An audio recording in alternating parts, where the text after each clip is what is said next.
Hello and welcome to my channel. If you like the content you see, please hit that like button and subscribe. It really helps. Comments on the video help too, so that's much appreciated if you can help me out that way. It doesn't seem like a lot, but it can make a big difference.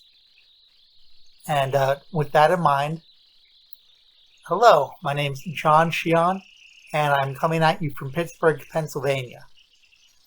So what we're going to talk about today is I got this 10-pack of comic books at Ollie's Bargain Outlets. So if there's not an Ollie's Bargain Outlets where you are, I feel for you because that place is great. They get overstocks, factory remainders. Everything is way cheaper than retail. And they have these sealed 10 packs of comic books. So they're sealed. You can see the comic on the front. You can see the comic on the back.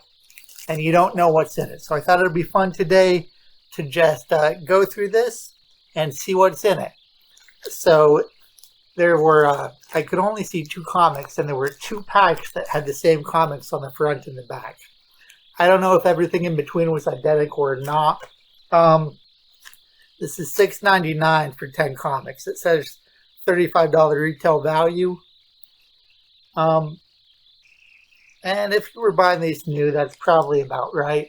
Comics cost at least $3. Most are closer to $4 these days. So that's $3.50 a comic, buying them new. But on the other hand, there's always dollar boxes in almost every comic store. So these are probably nothing is going to be super rare, super valuable. But we're less than $1 box. So I don't need to know what's in it to say, yeah, you're probably going to get your money's worth. So on the front, we have Starjammers, which is a spin-off of XMen.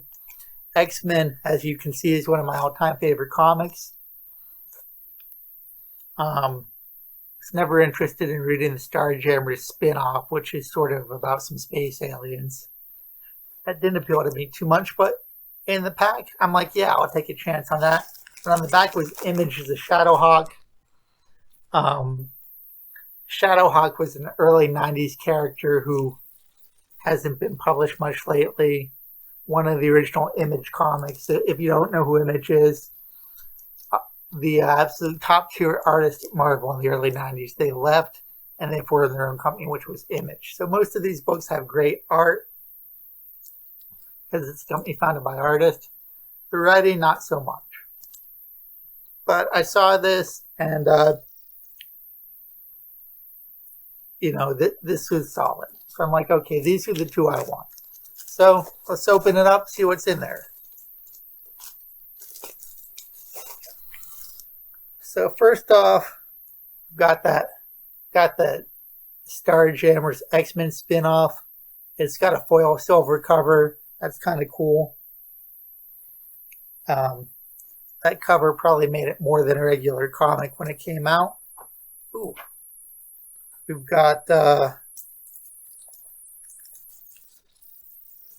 some overpowered cards bound in the middle. So this is some sort of card game. Now that I see this, I'm remembering these coming in the comics.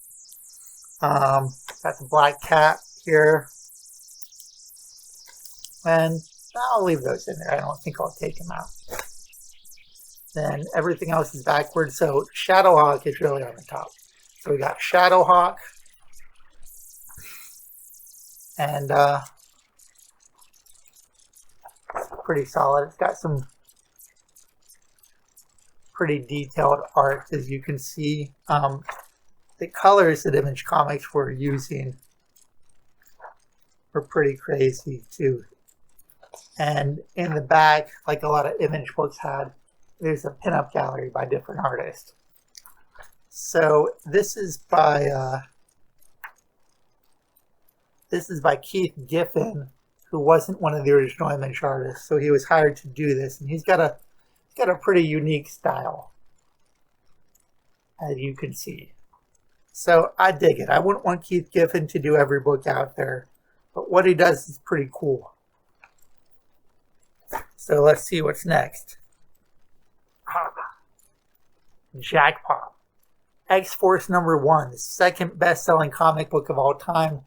And on this one, we've got a shiny gold foil cover. So again, we got shiny covers. Well, it's not foil, it's still the regular paper, but it's shiny like foil. Second best-selling comic book of all time. A lot of people don't like this, at least if you go online. It sold like 5.5 million copies. So, the guy who did it was doing something right. So very stylized, very energetic artwork. Like you look at this and you can practically see the characters moving. This is a relic. I've got a copy of this at home. This is the second print, by the way. The first print was purple. You knew it was the second print by the gold.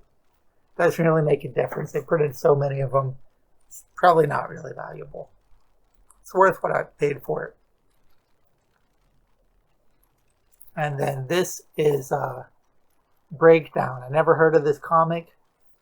It's by Chuck Dixon, is a writer. He's done a bunch of Batman and Punisher stuff. He tends to do tough guy stuff. So I'm not familiar with this, but that's the joy of the Mystery 10-pack. I wanted to pick that up, but that might be cool. I'll check that out. And again, more X-Men. So these comics, let me check the date on this.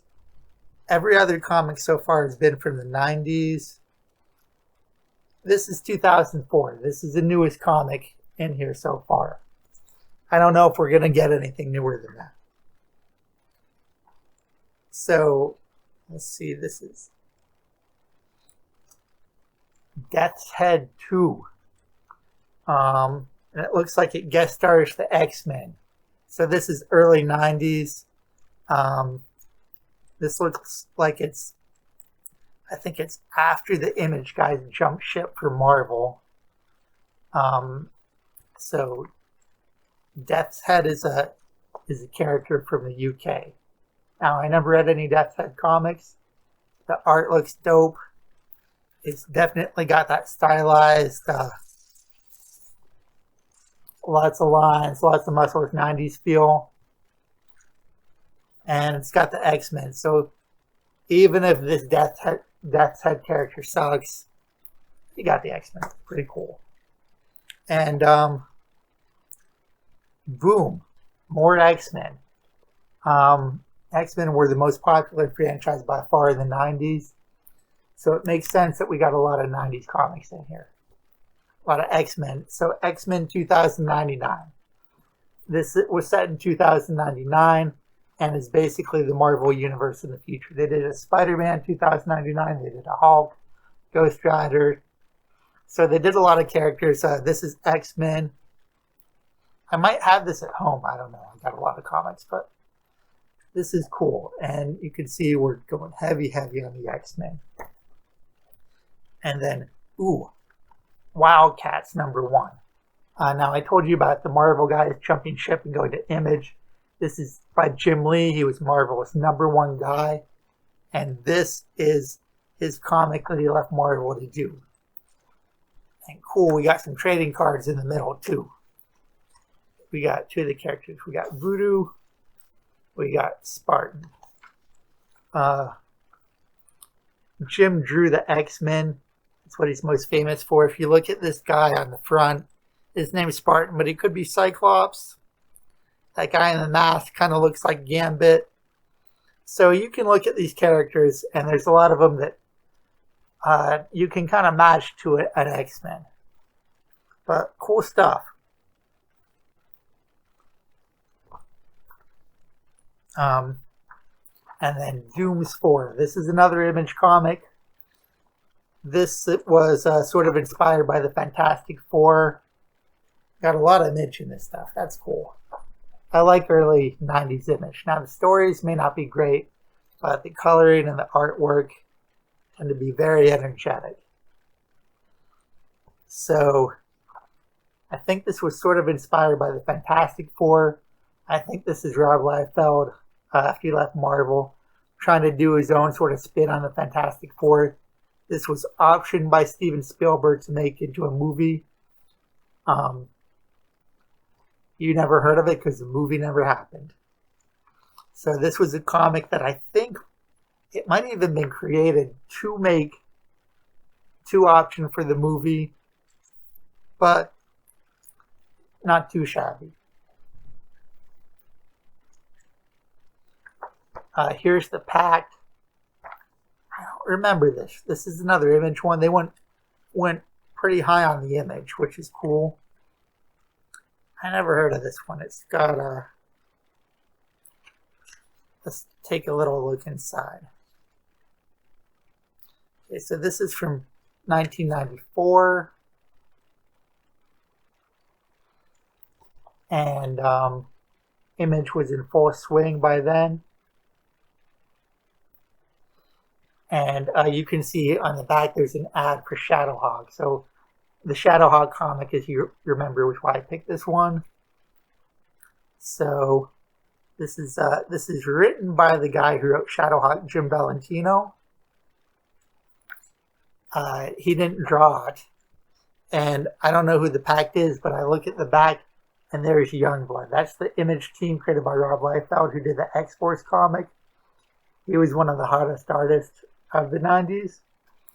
So a lot of these Image books, they would have other creators' characters in them to in an attempt to sort of make it feel like a unified universe and boost sales. So I'll check this out. Never would have picked it up on my own, but this is cool. And then lastly, and we got a ton of Image here, Prophet #2. So Prophet was done by Rob Liefeld again. He wrote it, created the character. He drew the cover, but he didn't draw the comic inside. He wrote it, and Prophet was a super soldier who was put to sleep. So it's sort of the same idea as Captain America, but he's very religious. And there's these Bible verses in the comic. And it's by no means a Christian comic. I mean, you got your... Image had a lot of violence and blood and guts, and this is no exception for sure. I've read this one before. So, you got the blood and guts, you got the sexy ladies, because that's a big part of the appeal too.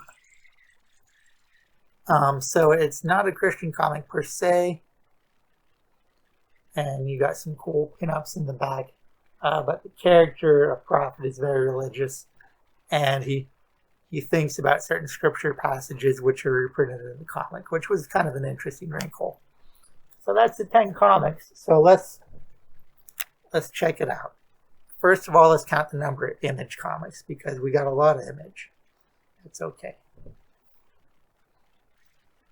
And I think that one from 2004, that's the newest one.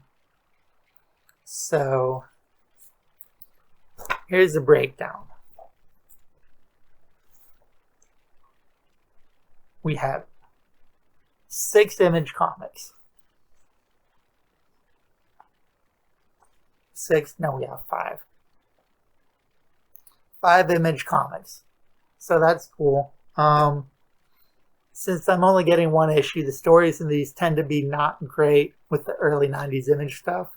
That's okay, because I got the artwork. This is sort of the odd one. This breakdown from 2004. And then we have 4 Marvel comics. And every single one of them is X-Men related. X-Force was a spin-off of X-Men, of course. And we don't get any actual issues of X-Men, but we get all related comics. So that's what you get. That's what I got anyway. If you get some of the 10-pack comics from Ollie's, hit me back. Let me know what you got. It's totally worth it to me. I think it's a good deal. Let me know what you think. And that's my story this week. Thanks for watching.